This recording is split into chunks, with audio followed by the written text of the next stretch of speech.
All right, we are back. We're working around the pool again today. We've got Amber here and her dad, Gene, and we are trying to knock out as much as we can. Neptune's hanging out. We are working in the pool trying to get the waterline tile area ready. So Amber is going to be spraying some muriatic acid on there to etch and clean the concrete. And then we're going to go behind with a bonding slurry, which is going to help to attach to the old concrete so you don't have a dry joint. And then over top of that, we'll do a mud base, which will go in and fill any voids and imperfections in the concrete. After that's done, we'll be ready to actually apply the tile with thin set that's meant for underwater use. So we got our work cut out for us here today. I'm also going to be working on a couple of fittings, trying to get a couple of leaks tidied up. All kinds of stuff just at the last minute here to try to get everything ready to go. As soon as we get the waterline tile on, then it's time to patch the plaster and paint. And we're super excited to get that done because that means we're getting close to filling this baby up with water. So hang out with us today while we get some work done here, and we'll see what we can get knocked out. Filed this under strange things we found in the concrete. It was a chunk of wood, and it was rotten.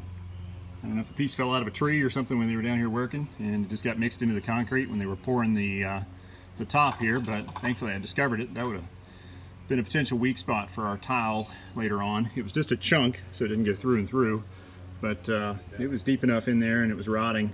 Eventually that would have created a point for failure along the tile wall here. Amber and her dad are over there mixing up some muriatic acid, getting ready to spray the sides of the pool, trying to get everything to bond. I just rescued a frog. I'm sure he wouldn't have been real happy about being sprayed with that stuff. So we're going to get the edges of the walls sprayed here, and we'll rinse that off, and then we can go back and start applying our slurry. Father-in-law Gene's doing a great job applying the muriatic acid.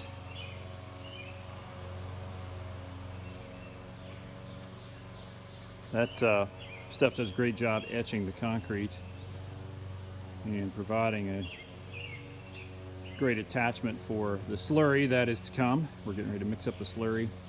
One of us will be applying the bonding slurry, and then the next one will be following behind with the mud base. So we'll do it in sequential fashion. Stuff is reacting nicely, the concrete. Etching it well. Doing a great job, Gene. We hope so. You've earned your pool pass. Oh, we should probably get that. Good piece of line product.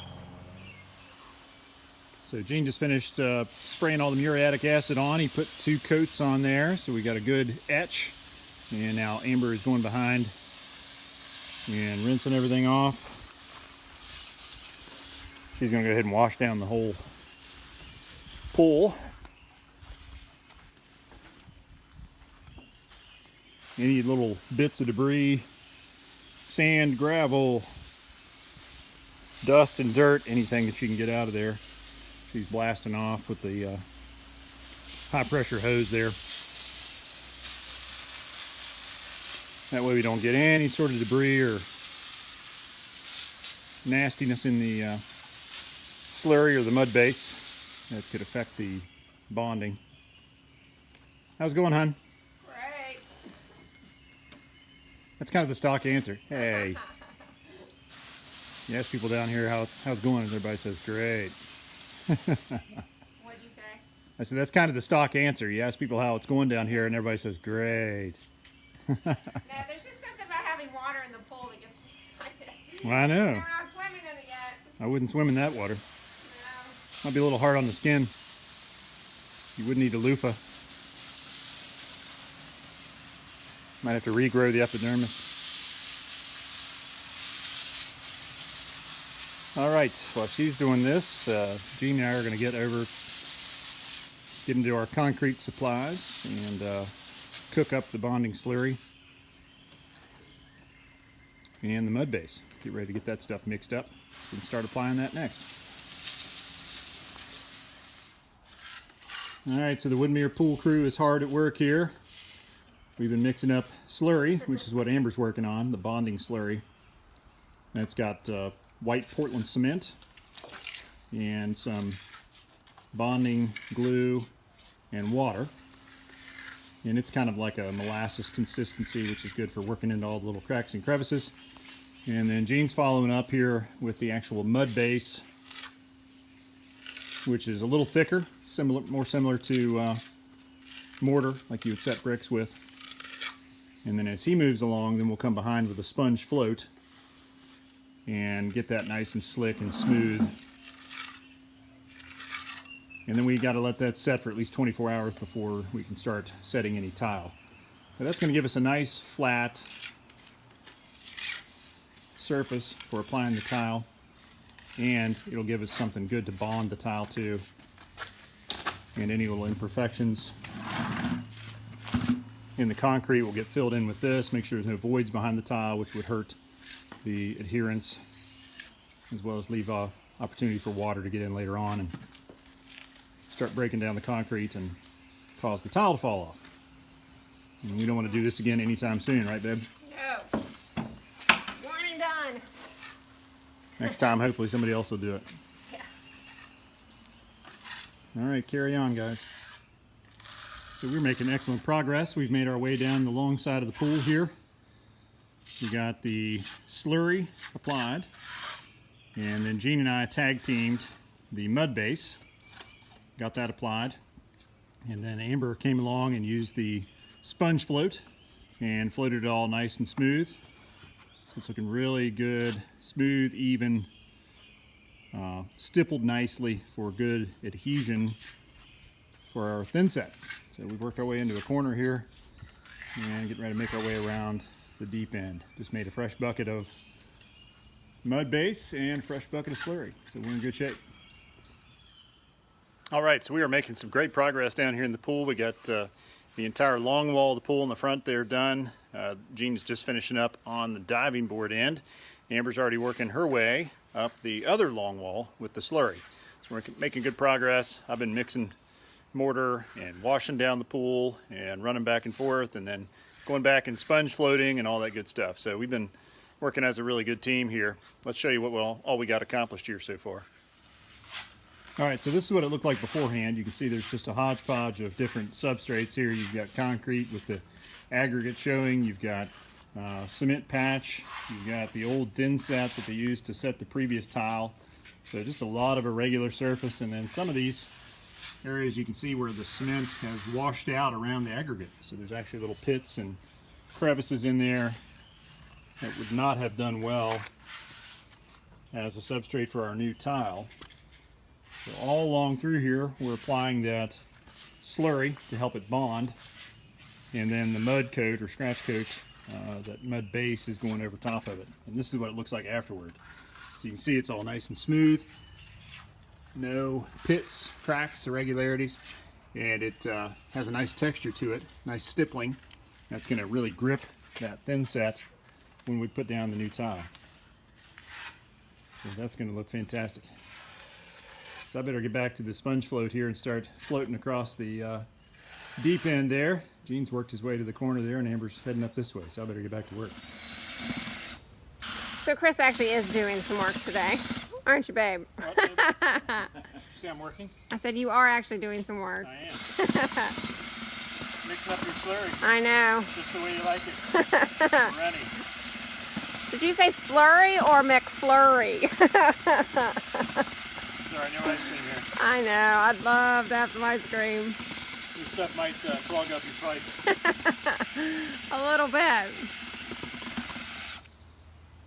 Well, keep up the good work. Thanks, hon. So you're putting in the weld bond. Mm-hmm.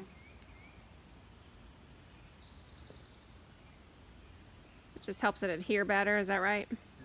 That's what it says. Is that what Swimming Pool Steve says? What Swimming Pool Steve said. Give him a shout out. You're our hero, Swimming Pool Steve.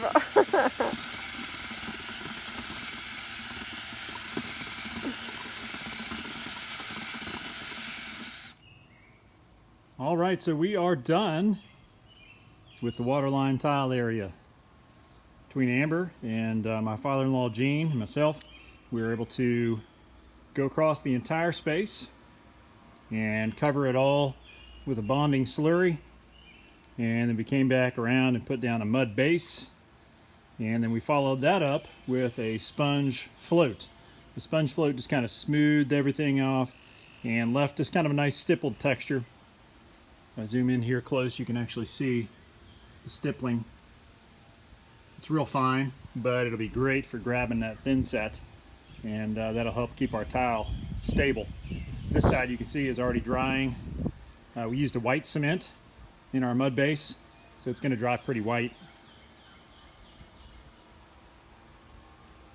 But you can see how good that looks now.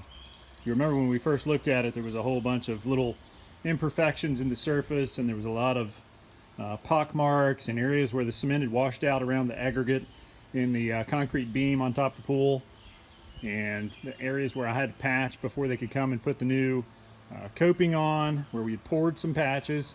So there was just a lot of different surfaces, and it was going to be difficult to get the tile to adhere 100% because of the very variable substrate. So now we got it all smoothed out, looking good, and we got to let this dry for at least 24 hours, and then we'll be ready to come back and put our waterline tile on.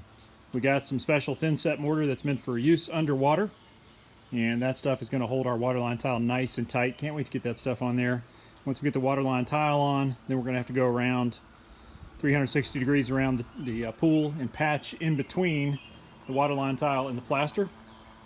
The plaster chipped away in places, so we're going to have to go through and repair all that. And then we've also got an epoxy grout that we're going to use to grout the tile, so we'll have to put that on as well. So that's got it looking really good.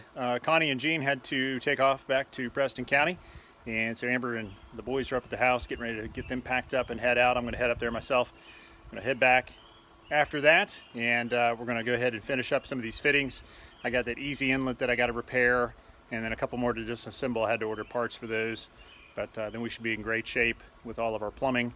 A couple little odds and ends to take care of in the pump house, and then I got to run my conduit from the light niche over to the pump house and do the bonding grid. So we're not done yet with this pool.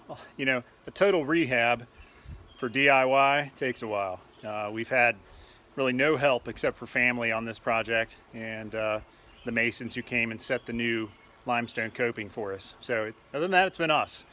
It's been a heck of a project, but man, we saved tens of thousands of dollars. We're going to have a fantastic pool when we get done, and it's really going to have the kind of the old world charm that the house and the pool and the grounds and everything did when it started. So we're taking it all back and going to give it a total refresh and get it looking good. Can't wait to go for our first swim in the pool. So anyways, check back in with you here in a little bit, and we'll be back to work. So I'm just cruising up the road here in the cart. Had to pick up a load of tools there at the house, and came back down along the road here, and lo and behold, there's a huge alligator snapping turtle sitting right here next to the road. No idea where he came from. I know there used to be one living in the old pond down there next to the guest house that we tore out, but I haven't seen him since. So I'm guessing he's been living down in the woods somewhere. But man, what a monster. He is just chilling. He's not minding me a bit.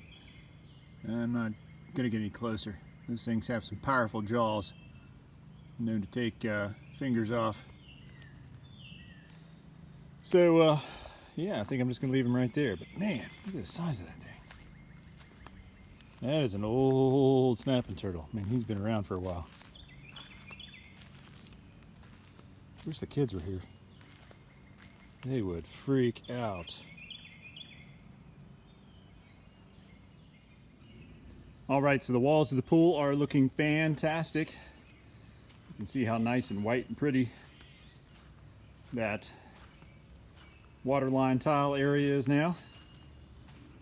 Everything dried and was floated smooth and is ready for waterline tile.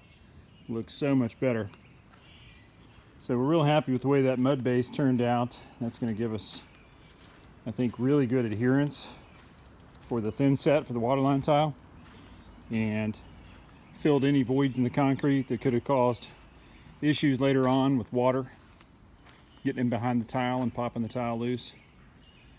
So can't thank my father-in-law Gene and wife enough for their hard work. We knocked this out in just a period of a few hours. Teamwork. Turned out great. So real excited for phase 16 or whatever we got next. I got this easy inlet fixed this evening. I'm going to pressure test it tomorrow, make sure that my repair held. Just had to go in there and reseal that flange where that piece of pipe goes through the sidewall of the pool. And I got to repair this one as well. This one, the flange actually cracked at some point, so I got to replace that one. Other than that, all of the plumbing tested out great. Everything has been pressure tested up to around 90, 100 psi, and everything held. We had one fitting that I left dry in the entire 600 or 700 feet of plumbing that we put in for this pool. Just happened to be right under this deepest part of the ditch, but that's all right. We got it dug out and repaired. I had assembled it dry, but just never came back and glued it, so that's my fault. But other than that, all the fittings were great. Everything is held. So we're going to go ahead. The concrete guy is actually going to be here tomorrow morning. They're going to start working on cleaning up this mess. All this trash and everything is going to get loaded up and hauled away. The gas line is going to get finished up, and this back part will get graded, ready for concrete. And they'll come around the side here and take care of all this around the pool. We're going to go ahead and fill in the rest of the ditches with sand, and then go ahead and do all the grading and everything for this area. We're going to leave this area open for a while. We're going to get the pool completed, get it painted, filled with water, and let the plumbing run and let everything work for a while before we close this area off. But we're going to go ahead and get all the grading done and everything, get Neptune moved out of there, tear out that old pond, get the last of the fence out of there, all this junk out of here. It's going to be looking fantastic. So we may be walking through the dirt and the sand to get in the pool, but we'll be using this pool here in a couple of weeks. All right, so that does it for this episode of Woodmere State Revival. Thank you guys so much for hanging out with us on this big 3-day weekend. We got a ton of stuff knocked out, a bunch of pipes fixed, a bunch of things done in the pool. Everything is really looking good. A bunch of stuff moved from around the house and pool to the other end, those big heavy pots and everything. So we really accomplished a lot this weekend. Thankfully the weather cooperated for the most part. Only a couple of hard rains, but at least it didn't rain all day or all weekend like we've had in the past. So we're tickled with the progress we made this weekend. Be sure to hit that subscription button so you don't miss a single episode going forward. Lots more to come. I mean, there's a ton more things to do. I could spend the next 20 minutes telling you about everything we got to do in this house and still wouldn't be able to cover all of it. But a lot more exciting stuff to do around the pool and in the house. Very soon the drywall contractors are going to be done. They're going to have all the drywall up throughout the house, get everything taped and sanded. We're going to be ready to go back in there and start painting and do hardwood floors and tile and putting bathrooms in and kitchen cabinets, you name it. So lots more exciting stuff to come. Be sure to give us a like. And if you have any comments or questions, leave those down below. We're always happy to hear from you guys. And as always, please share this channel with your friends and family. We have enjoyed sharing this process, and it's been a big one. So we appreciate you guys hanging out with us, and please be sure to spread the word about Woodmere State Revival. See you guys soon. Thanks. Bye-bye.